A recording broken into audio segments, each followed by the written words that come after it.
Let's do this question. बोला हुआ है area of triangle A B C 30 centimetre square है और डी और ई मिड पॉइंट्स हैं बी सी के और ए बी के।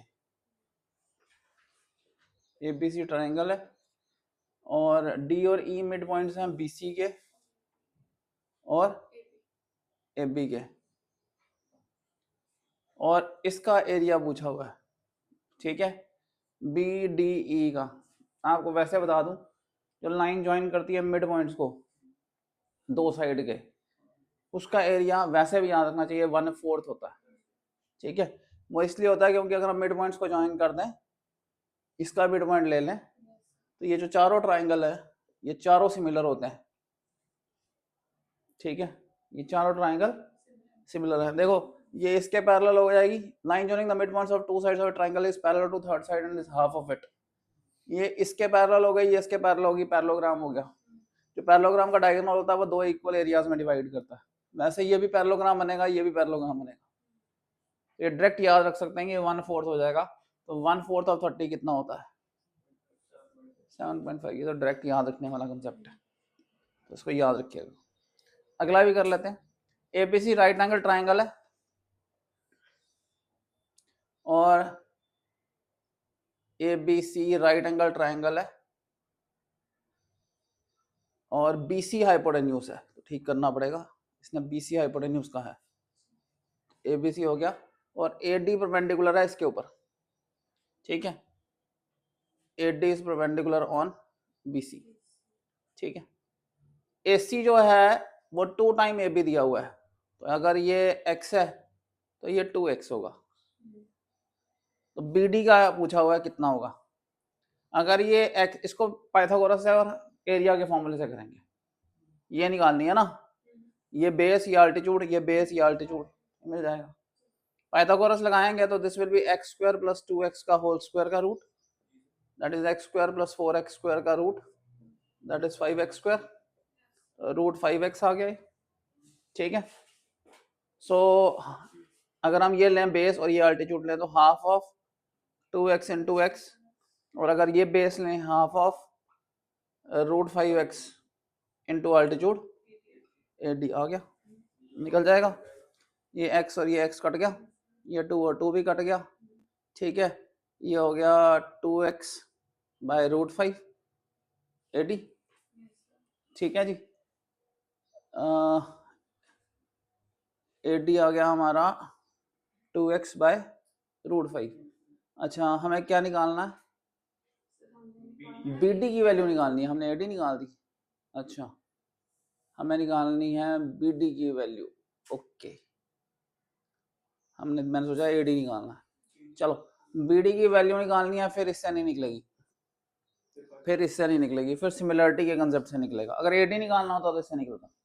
अगर बीडी अब कर दूं, बीडी निकालना है। ठीक है, ये वाला ट्राइंगल ले लो और बड़ा ट्राइंगल ले लो।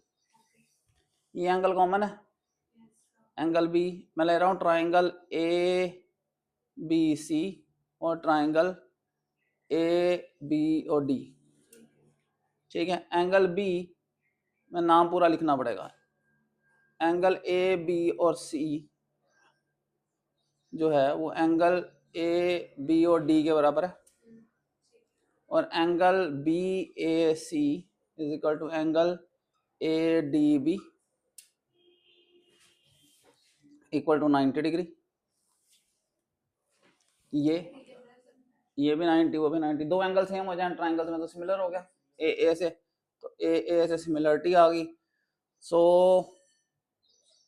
ए बी सी ट्राइंगल जो है वो सिमिलर होगा। अब नाम देने पे सारी गेम है। ठीक है, एंगल बी के बराबर है तो बी की जगह बी लिख लेता हूँ बीच में। ए जो है डी के बराबर है तो यहाँ ए आया तो यहाँ डी आएगा, तो डी बी ए आ गया। तीसरा ये आ गया A B by D B is equal to B C by B A is equal to A C by D A. ठीक है जी, अब देखो इससे कोई चीज उठा सकते हैं क्योंकि और तो कुछ नहीं दिया हुआ। A B by D B, A B by D B, D B A B की वैल्यू x है, डी बी की निकालनी है, ये चल जाएगा।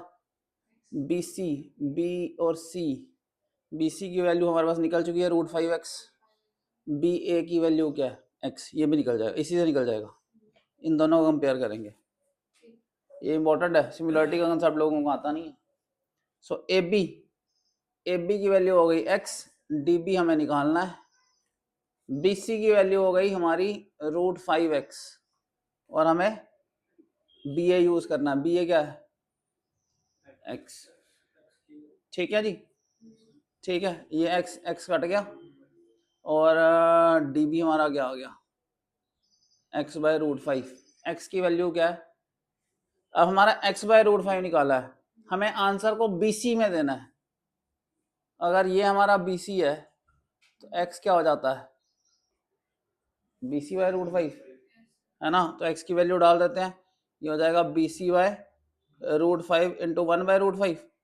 समझ आया हमें आंसर x में नहीं देना है, हमें BC में देना है, BC में ऑप्शन दिए हुए हैं, ये हो गया BC/5, ये आंसर आ गया। ये बढ़िया क्वेश्चन है, ये जिनको कंट्रोल नहीं है सिमिलरिटी पर वो ये क्वेश्चन नहीं निकाल सकते, सिमिलरिटी पर कंट्रोल चाहिए इस क्वेश्चन में। आपको ध्यान रखना चाहिए एक चीज और, फाइन पॉइंट ऑफ व्यू बता देता हूँ, एक राइट एंगल ट्राइंगल में अगर आप परपेंडिकुलर डाल देते हैं तो 3 ट्राइंगल बन जाते हैं इस फिगर के अंदर, ये और बड़े वाला, तीनों सिमिलर हैं आपस में, याद रखना है कि ये तीनों आपस में सिमिलर है। आपको ये जान के हैरानी होगी ये इसके भी सिमिलर है, ये याद रखने वाली चीज है। हाँ, इसका एंगल जो है बड़े के बराबर है, 90 है तो बड़े सिमिलर है, इसका एंगल बड़े के बराबर है एक, और ये भी 90 है तो ये भी सिमिलर है, तो ये भी सिमिलर है, तो ये इसके भी सिमिलर है। पॉइंट समझ आ रहा है आपको? ये भी जान के हैरानी हो जाएगी, आप देख इमेजिन ही नहीं कर पाएंगे कि जो ये वाला एंगल है ना, बी इसका कॉमन है, 190 है, तीसरा जो है, अब बी कॉमन है 190 और तीसरा सी, तो ये सी के बराबर है, ये आपको दिखेगा ही नहीं, ये प्रैक्टिस से दिखता है। तो ये एंगल सी के बराबर है और ये एंगल बी के बराबर है, तो ये प्रैक्टिस से पता चलता है, और ये है ही बढ़िया क्वेश्चन है जिसमें याद रखने वाली चीजें काफी यूज हो रही है। Thank you.